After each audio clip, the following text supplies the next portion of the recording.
بسم الله الرحمن الرحيم. الحمد لله رب العالمين، وصلى الله وسلم على نبيه محمد وعلى آله وصحبه أجمعين. اللهم اغفر لنا ولشيخنا وللحاضرين والسامعين.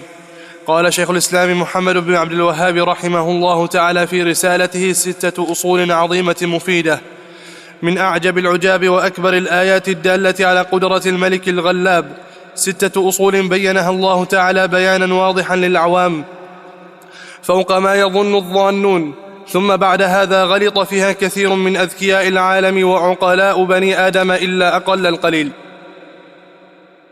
نعم، جزاك الله خير.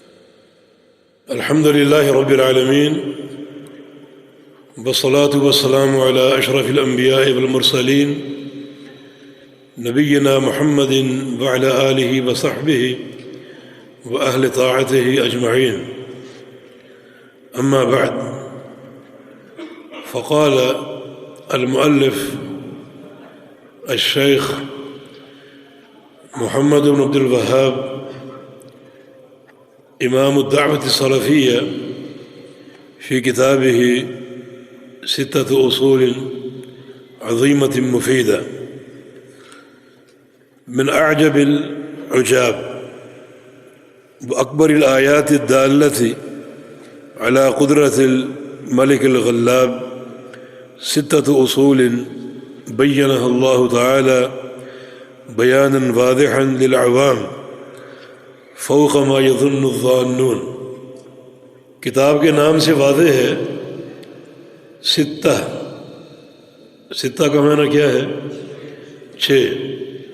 اصول اصل کی جمع، جیسے کل ہم نے قواعد بتایا تھا، قاعدہ کی جمع ہے.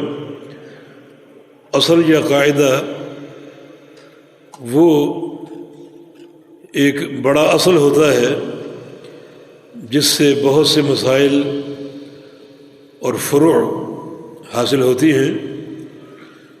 تو اس کتاب میں 6 اصول بیان ہوں گے. ان اصولوں کا تمیز یہ ہے کہ قرآن پاک میں یہ 6 اصول بہت ہی وضاحت کے ساتھ مذکور ہیں، لیکن ان 6 اصولوں میں آج لوگوں نے بہت ہی گڑبڑ کر رکھی ہے اور ان کو اصل حقیقت کے ساتھ قبول کرنے پر آمادہ نہیں ہے، بلکہ ان میں تبدیلیاں قائم کر لی اور پیدا کر لی اپنی روشن خیالی کو سامنے رکھتے ہوئے اور اپنے فرسودہ قواعد کی روشنی میں. حالانکہ قرآن پاک میں یہ 6 اصول بڑی وضاحت سے مذکور ہیں، مگر آج جو لوگ امت کی قیادت کر رہے ہیں، جو شیخ کے دور میں بھی موجود تھے، انہوں نے ان اصولوں میں انحراف کا راستہ اختیار کر لیا. تو شیخ نے بڑے ہی ایک درد دل کے ساتھ اور بڑے اخلاص کے ساتھ وہ 6 اصول آپ کے سامنے پیش کیے ہیں، اور ساتھ ہی بتایا ہے کہ ان اصولوں میں کہاں کہاں غلط راستہ چنا گیا اور منتخب کیا گیا، اس کی نشاندہی فرمائی ہے. چنانچہ شیخ فرماتے ہیں کہ من اعجب العجاب، سب سے بڑی تعجب خیز بات. یہ اعجب اسم تفضیل کا صیغہ ہے اور عجاب فعال کے وزن پر اسم مبالغہ، یعنی جو بھی تعجب خیز حقائق ہیں ان میں بھی سب سے بڑی جو تعجب خیز بات ہے وہ کیا ہے؟ وہ اکبر الآیات الدالۃ علی قدرت الملک الغلاب، اور سب سے بڑی وہ نشانی جو اللہ رب العزت جو کہ غالب بادشاہ ہے اس کی قدرت پر دلالت کر رہی ہے، وہ کیا ہے؟ 6 اصول، وہ 6 اصول ہیں جو بڑے عجیب ہیں اور اللہ تعالیٰ کی قدرت کے مظہر ہیں. بینہ اللہ تعالیٰ بیانا واضحا للعوام فوق ما یظن الظانون. اللہ تعالیٰ نے وہ 6 اصول بیان فرمائے عوام کے لیے، عامت الناس کے لیے اتنی صراحت کے ساتھ کہ گمان کرنے والوں کے گمان سے بھی کہیں زیادہ صراحت موجود ہے۔ فوق ما یظن الظانون، ان لوگوں کے گمان سے بھی کہیں زیادہ صراحت اور وضاحت کے ساتھ وہ 6 اصول بیان ہوئے، اللہ پاک نے بیان فرمائے۔ ثم بعد هذا غلط فيه كثير من اذکیاء العالم، اور پھر اس کے باوجود، اس کے بعد زمانے کے بہت سے ذہین لوگوں نے جو اپنے آپ کو عقل کل سمجھتے ہیں اور اپنی ذہانت کے قصیدے گاتے ہیں، انہوں نے ان اصولوں میں غلط راستے کا انتخاب کیا اور غلط اور انحراف کا راستہ قائم کر لیا اور پیدا کر لیا۔ اذکیاء العالم و عقلاء بنی آدم، اور بنو آدم کے عقلاء جو اپنے آپ کو عقل مند سمجھتے ہیں، عقل مند قرار دیتے ہیں، ان لوگوں نے ان 6 اصولوں میں بہت ہی غلط راستہ منتخب کیا۔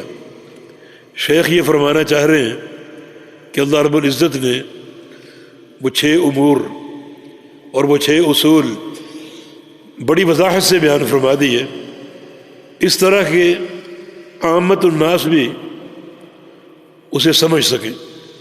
لیکن آج لوگوں نے ان اصولوں کے تعلق سے غلط راستہ اور انحراف کا راستہ اپنا لیا اور اختیار کر لیا۔ ان 6 امور کا تعلق عقیدے سے ہے، اور عقیدے کا موضوع واضح کیوں نہیں ہوگا بھلا، جو کہ اصل مضمون ہے دین اسلام کا۔ رسول کریم صلی اللہ علیہ وسلم نے کیا فرمایا تھا؟ ترکتکم علی البیضاء، کہ میں تمہیں ایک روشن راستے پر چھوڑ کے جا رہا ہوں۔ اور وہ روشن راستہ عقیدے کے تعلق سے واضح کیوں نہیں ہوگا؟ لیلھا ونہارھا سوا، اس قدر وہ روشن راستہ ہے کہ اس کی رات اور دن برابر ہے۔ جس دین میں یہ تک بیان ہے بڑی صراحت کے ساتھ کہ استنجے میں کتنے ڈھیلے استعمال کیے جائیں، تو اس دین کا موضوع تو عبادت ہے۔ اللہ تعالیٰ کے علاوہ اگر کوئی اور معبود ہوتا، 1 2 3 ہوتے، تو ان کا ذکر کیوں نہ ہوتا؟ جو شریعت استنجے کے ڈھیلوں تک کا بیان کرتی ہے، اس شریعت کا اصل موضوع اللہ تعالیٰ کی عبادت ہے۔ اللہ تعالیٰ کے علاوہ کوئی اور الہ ہوتا، کوئی اور معبود ہوتا، تو ان کا ذکر کیوں نہ ہوتا؟ شیخ رحمہ اللہ اس مسئلے کو عجیب کیوں قرار دے رہے ہیں؟ عجیب اس لیے کہ کتاب و سنت واضح ہیں، اور کتاب و سنت نے جو اسلوب اختیار کیا بیان کا، وہ اللہ کے پیارے پیغمبر کے دور میں ہر شخص نے سمجھا، حتیٰ کہ عربی، دیہاتی، بدو وہ بھی سمجھے۔ تو آج اپنے آپ کو ذہین کہنے والے اور عقل کل قرار دینے والے ان مسائل کو کیوں نہیں سمجھ پا رہے؟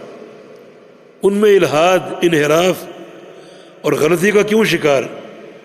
حالانکہ ان کا تعلق قرآن پاک سے ہے، احادیث سے بھی ہے، لیکن فہم اپنی مرضی کا اور باتیں اپنی رائے سے جب کی جائیں گی تو یقیناً انحراف کا راستہ آئے گا۔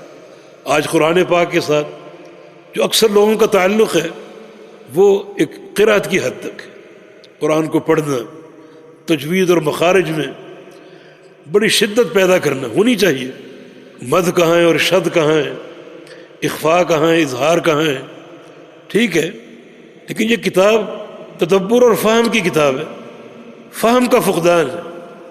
اس لیے ایک تعجب خیز حقیقت ہے کہ کتاب اللہ کے ساتھ جو ایک تعلق کی اصل حقیقت ہونی چاہیے وہ موجود نہیں۔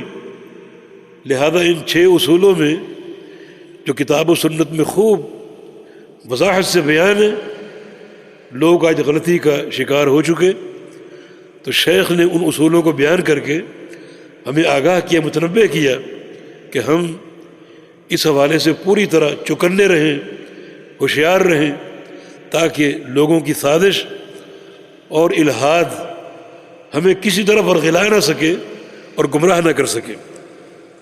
بحمد اللہ ہمارا عقیدہ واضح ہے، اور خاص طور پر ہم اہل الحدیث اس بات پر فخر کرتے ہیں اللہ کی توفیق سے کہ ہمارا عقیدہ بالکل واضح ہے۔ ہم اس عقیدے پر قائم ہیں جو سیدنا عثمان غنی رضی اللہ عنہ کی شہادت سے قبل موجود تھا، اللہ کے پیغمبر نے دیا اور صحابہ نے لیا۔ ہاں، ان کی شہادت کے بعد بہت سے گمراہ فرقے وجود میں آئے اور بہت سے عجمی اسلام میں داخل ہوئے اپنی تمام تر جہالتوں کو لے کر، اور پھر عقیدے میں بہت سے اضافے کیے گئے اور بہت سی ایسی باتیں جن کا تعلق عقیدے سے نہیں ہے انہیں شامل کیا گیا، لیکن وہ عقیدہ جس پر اللہ کے پیغمبر کے صحابہ تھے اور خود رسول اللہ صلی اللہ علیہ وسلم نے صحابہ کو وہ عقیدہ دیا، بحمدللہ اس عقیدے پر ہم قائم ہیں، اور وہ عقیدہ اسی صفت کے ساتھ ہے کہ لیلھا ونہارھا سوا، کہ رات اور دن اس کے برابر ہے، اس میں اندھیرے نام کی کوئی چیز نہیں، کوئی تاریکی نہیں، کوئی ابہام نہیں، بالکل صریح اور واضح ہیں۔ تو آگے ہم پڑھتے ہیں وہ عقائد، وہ 6 کے 6 اصول۔ جی